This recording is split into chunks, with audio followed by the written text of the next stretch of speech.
how long does a truly good idea actually survive in your working brain before it completely disappears into thin air? Cognitive science gives us a surprisingly narrow window. If you don't capture a sudden insight, human working memory can only hold on to those few new pieces of information for about 15 to 30 seconds. Think of this as the working memory bottleneck. Without active rehearsal or some form of external encoding, that temporary mental buffer automatically clears itself out to make room for whatever happens next. Your own biology is hostile to new concepts. If that spark of insight is going to survive, you have to get it out of your head and into a medium immediately. Making a quick note gets you past that 30-second mark, but then reality sets in. The next step requires someone else's attention, approval, or budget to actually build the thing. You enter the waiting place.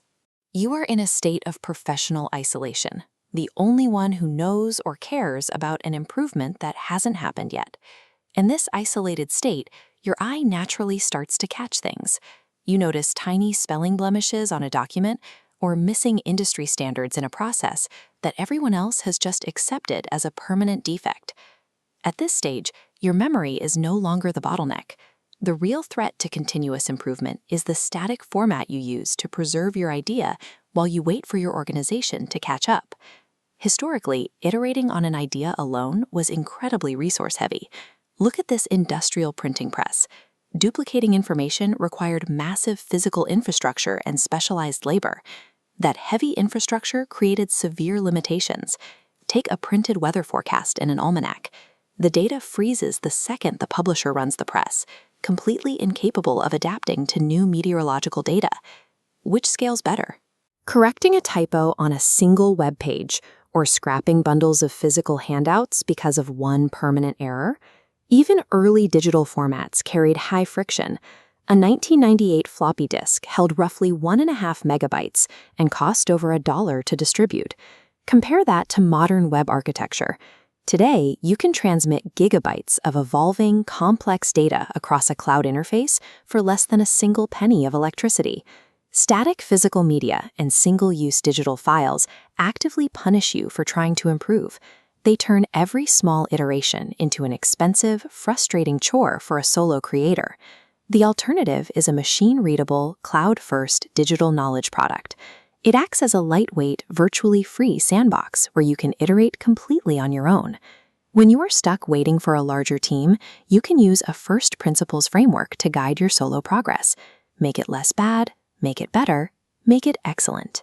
And today, you can conjure AI agents to collaborate with you on every step. First, make it less bad. Fix structural issues instantly without a reprint penalty. Then, make it better.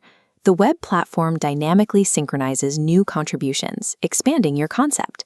Finally, make it excellent. Structured data lets a single update instantly refresh visual styles across every page. The cost-benefit analysis is entirely in your favor. Applying millions of microscopic improvements yields massive returns in quality because the virtual implementation cost is zero.